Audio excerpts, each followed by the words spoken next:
This is my presentation, and it's going to cover crime in the greater Seattle area. My name is AlecBieler. We're going to start with the introduction and methods. First off, the area of study. For those of you who aren't familiar, Washington stays on the left and the greater Seattle metropolitan area is on the right. All the different neighborhoods are outlined right there. That's kind of how I separated Seattle when looking at the different crime rates and the other variables that we'll get into. Just a quick introduction. My interest in this topic kind of came from me living in Seattle essentially my whole life and noticing a significant uptick in crime, specifically in the past 3 or 4 years. So that's kind of what got me thinking about this topic in general. And then as I started researching it, I noticed that there was a significant lack of just kind of articles or other media content talking about variables outside of specific things like population and income levels. It kind of seemed to gravitate between the two for the most part. Not saying that there wasn't anything outside of those two things, but most of the things that I saw, specifically income, were related to that. And I just thought that due to the complexity of crime and the mental nature of it, it just seems too complex to be able to explain in 1 or 2 different variables. So I wanted to go kind of explore and see what I could find out there. So my methods, I got all my data from the Seattle City GIS and US Census.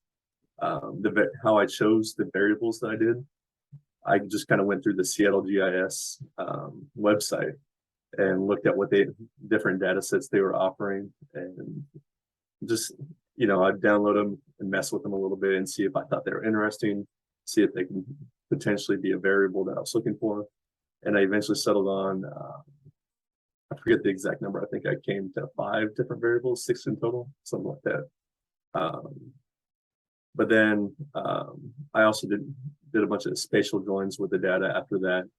Just kind of combining it in unique ways, trying to find different patterns or anything like that to better assess the situation.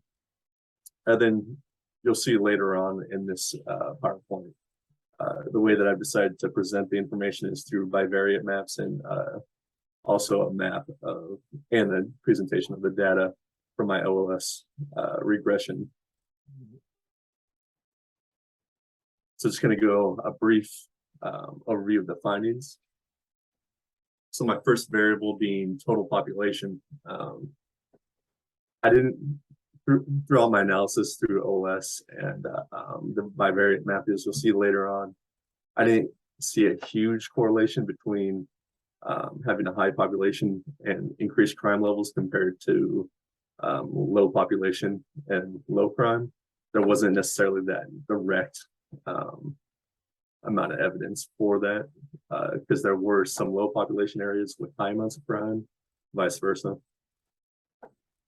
And then I also took a look at the white population in Seattle, and this was kind of it seemed like the white population was spread out pretty evenly throughout Seattle, but specifically where seemed to be some sort of correlation was in North Seattle. There's specific neighborhoods that have super high white population and then super high crime as well. And so that seemed to be somewhat of a correlation, as we'll get into later. And then finally, I took a look at the black population. And this is kind of the reverse of the white population findings. In North Seattle, where there is high black population, there didn't seem to be a high level of crime either. But in South Seattle, where there was high black population levels, there was also high crime. So it kind of seemed like the white and the black population were reversed in that manner. So I also took a look at household count for each of the neighborhoods, just to see if the density of that in each neighborhood had some sort of effect on to the levels of crime. Overall, I didn't see a direct correlation. It did seem like the smaller the neighborhood and the higher the household count, meaning that the households were kind of more stacked on top of each other. I did see a little bit more of a relation between that and crime, but I didn't think it was too significant, so it's hard to really say. I also took a look at affordable housing zones that are mandated throughout the city in specific areas. And these ones I did see what I would say a significant correlation. As we'll see when we start getting into the maps, you can see exactly where the high spots or high crime rates in Seattle are. And they match almost exactly to where the mandatory affordable housing zones have been mandated in Seattle. And then unwanted land, this was kind of a disappointing finding for me, to be honest. I thought I was going to get something here, but I didn't end up. As we'll get into later, I just kind of classified unwanted land as previous landfills throughout the city, but there was no significant correlation that I saw with that. And then the final variable that I took a look at is police stations throughout the area. And for this, it seemed like every police station was essentially in the center of the of whatever section of Seattle they were in, the super high amounts of crime. And so I did some background research on this to see when those precincts were set up, and they all date back to the 80s, essentially 80s, 90s. And so it's kind of predating the year for crime that I took a look at, which was 2020.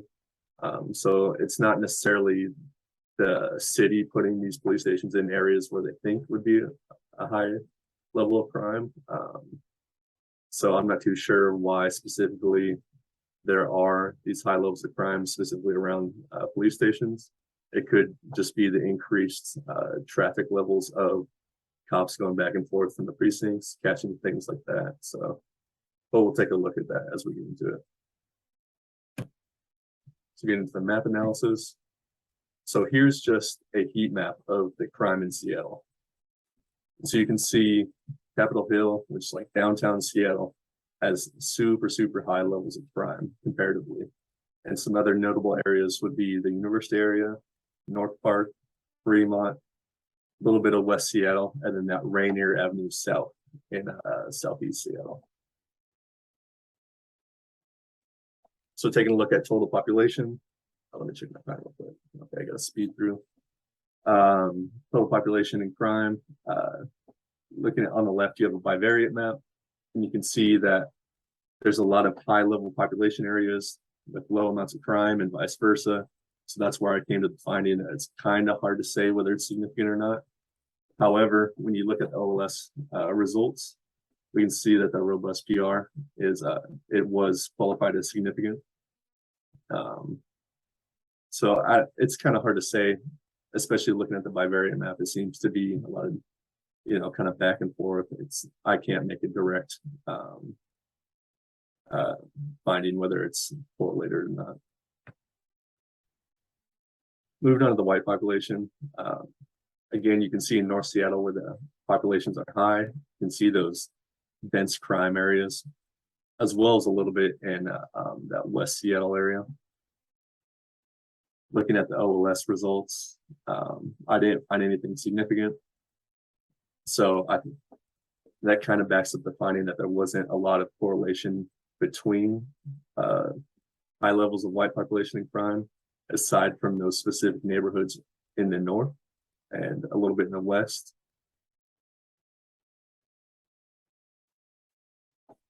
Taking a look at the black population, it's essentially the reverse of what we saw with the white population. You can see that north area a little bit lower in crime, but you also have some high population centers over there. But then really looking at that southeast portion along the Rainier Street that I mentioned earlier, you can see that they have there's high population levels over there with a lot of crime as well. And for this, I did see a significant reading for the robust PR for my OLS analysis. So there was a little bit of a significant correlation between the Black population having high levels and crime rate. So this is the household count versus crime. You can see that a lot of the larger neighborhoods, which you would assume would have higher household counts, do have lower crime. But then if you look, the smaller ones that also have a high household count also have high crime as well. And so what I'm kind of deriving from this is that, the more stacked these households are on top of each other, it seems to have some correlation with crime there. So like specifically around the Capitol Hill area, a little bit in North Seattle, you can see those smaller neighborhoods with high household counts are also have high crime. So I do believe there is a correlation there. And then here's what I think is the most interesting finding so far is the affordable housing zones. So just to start with this, I showed the two maps separated because they look very similar. So on the left, you have the mandatory affordable housing zones throughout Seattle. On the right, you have the overall crime, right? And so you can see that it almost matches identically. So the super heavy area within Capitol Hill, the mandatory housing, affordable housing, also has the super high crime rate right here. And you can kind of see it traced down that Rainier Avenue South on both sides. Same with matching West Seattle and North Seattle as well, specifically these university areas. So it looks very identical. Moving into the OLS regression, it didn't necessarily give me any significant readings. The robust PR is quite high. But the Conquer, I believe that's how it's pronounced. I've only ever seen it written down, not read out loud. VP stat was significant. So yeah, I do believe that the mandatory affordable housing zones are directly correlated with these high crime rate areas. And so here's kind of the disappointing landfill areas, the unwanted land. So these light green areas are all historical landfills. And in my mind, when I saw this, I was thinking, okay, so these are going to be unwanted areas that they're selling land for cheap. So this might be, linked to crime in some way. And as you can see, not really. I did other types of analysis on this data and nothing just came back too interesting. So I almost think that this is the best way to portray this information, just because you can clearly see where the crime areas are and where the historical landfills are throughout Seattle. Yeah, it was disappointing to say the least. I thought I was really banking on this one. Then here's what I was talking about, the police stations. So you can see that essentially every police station or precinct throughout Seattle is in one of these high crime areas. So you have West Seattle, South Seattle, Central Seattle, Capitol area, and then North Seattle. This bottom star being the headquarters of the three. So yeah, it does seem like there is a correlation between where police stations are located and the density of crime. However, this wasn't the city strategically placing those precincts. So it's hard to say whether or not it's directly correlated. It could just be, like I said earlier, having that increased traffic of police officers in and out of those areas. Being able to see more, being able to be more vigilant about the area. So it's hard to really say with that. But I do think there is some sort of correlation with this. And that's the end of my presentation. The sources, US Census, and the Seattle City GIS. Thank you for taking the time to listen to my project.